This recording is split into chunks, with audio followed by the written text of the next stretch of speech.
I was born November the 30th, 1915. I'll be 85 years old this fall in November. Tanti ginistawagin. Sucker Point. You know where you were born? Might be Sandy Point, eh? Just 3 miles across from Oh, here. you're born in Sucker Point? Yeah. My wife, my late wife, Margaret, she was born from your Kuchkum and them. Sandy Point. Sandy Point. Margaret Kipling. Kipling. Yeah. Her last name. You know Johnson, huh? Johnson, yeah. Tanti mo man spike. Well, that's coach, what do you call this here? Fisheries, icy fisheries started 1914. And that's where I was come from, eh? And my mother married to a guy by the name Johnson from Norway, Oslo, Norway. Oh, from Norway? So then when I worked, I was a special constable for 7 years. Then they gave me that name, Johnson, eh? I come with that. Eh? But your dad, Papa was a Johnson? Well, not really, but I don't know how they were. I was over here and you were over here already. Kanti magiwigin mana? Sucker Point? Sucker Point, I was brought up in Sucker Point. And my mother, she's a Treaty Indian. And at that time, she belongs to Pachonak Band, you know, Churchill River Band. And we used to borrow a canoe to go get her ration, a little bit salt pork, you know, about 6 pounds, and 3 balls of twine for her to make net, and sideline, seaming twine. And we got 2 hooks with a line to cast out, you know. No. So that's how we used to. When I was about 12 years old, I started trapping for weasels and minks. Eh? Oh, naman. I couldn't open the traps. I had to put a little stick like that and put my knees to put that spring down, and I opened up this here. That's how. Well, my mother, I guess. And you know, I worked for Bassisis na tumagan, Modesto Bichon, Julien Bichon, and Apsis. 4 old people there were about 80 years old. That's all the people we had at Sucker Point. And my mother used to tell me, boy, this is a good story for young people. My mother used to tell me from about I was 8 years old, he said, haul wood, we had to go in the bush to haul dry wood. And there was no sweet saw that time, just crosscut saw. I had to use that crosscut saw to cut wood for them. I cut wood for all those people. And my mother used to tell me, there was no old age pension yet at that time. And then my mother used to tell me, he said, don't stand there you to wait for them to pay you. They got nothing. They're poor just like us. We had to get fish from the lake. In the winter time, we had to go in the bush to catch rabbits, chickens, and all. Why? But we live good because nobody come behind us to tell us what to do. It was free country. And when I was 12 years old, then I started to kill moose then. Eh? Oh my. So caribous, deer. When I stayed over there, my mother, her dad died. What was her dad's name? What was your Yeah, Baptiste Misponas. Misponas. They're from Sorry River, Pine House. Gochoma. Nochkom, Angel. So it's come when you know where she's from. Angel, you have to Nochkom. Qua, yung kahti qua Angela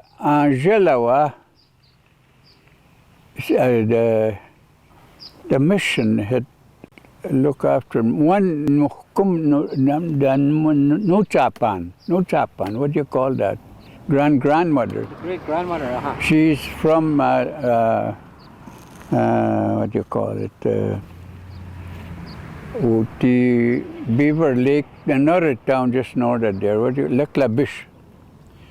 That's where Bishop had picked her up. Nobody to look after her, and just a little girl. Eh? Oh, what is her name? Marie Lapatman and nickname Marie. I got the French, the sisters that took her to Winnipeg. Eh? So, and another one, Kizzy, they were the first to stay in Buffalo Narrows. Martial Kizzy married to Charlotte. Charlotte also, she was just a little girl over Leclabish. And the bishop had took them to a mission in Winnipeg. I mean Saskatoon.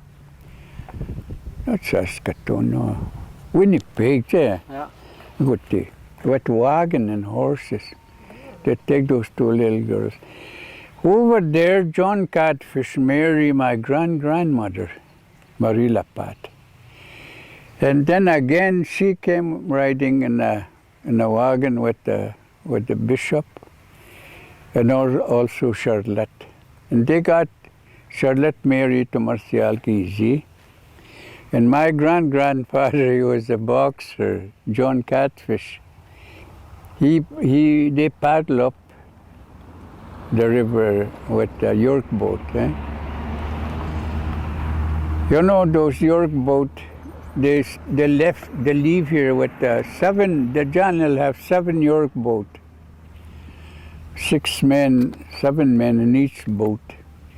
They start from here when the lakes begin to open up.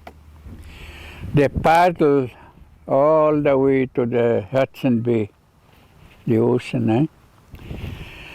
And then they paddle along the ocean, then they come to that Winnipeg River, Red River they call it, Michigan, to go to Saskatoon. They get freight there to load up all those 7 York boats. They came down there again, they paddle along the coast, and then they come up Churchill River. When they got here, the leaves are off the trees already in the fall. When did they leave? That's when it opened. Soon it's open in May, and then they come back here in October. They took them all summer. What did they bring? Lot of freight, but a lot of people, and they divide that Hudson Bay Company. That's what they. Oh, that's what they work for. Yeah. And then they started the auctions, haul the freight to South End Green Lake, and then they didn't have to go to Winnipeg. Morin, you know, your uncle, he can tell you. Harry Morin and I, we went hunting 5 Mile Portage.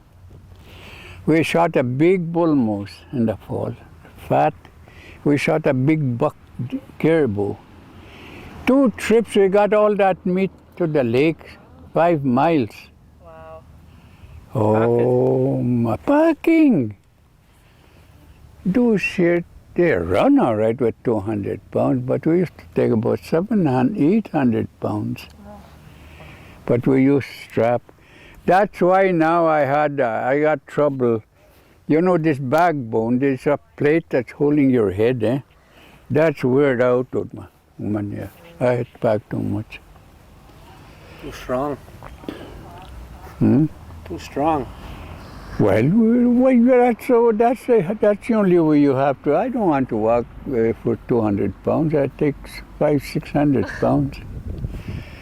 When I started tourist outfitting camps, one time this one guy, he came, he had 7 guys, the head guy there, and for those 7 tourists.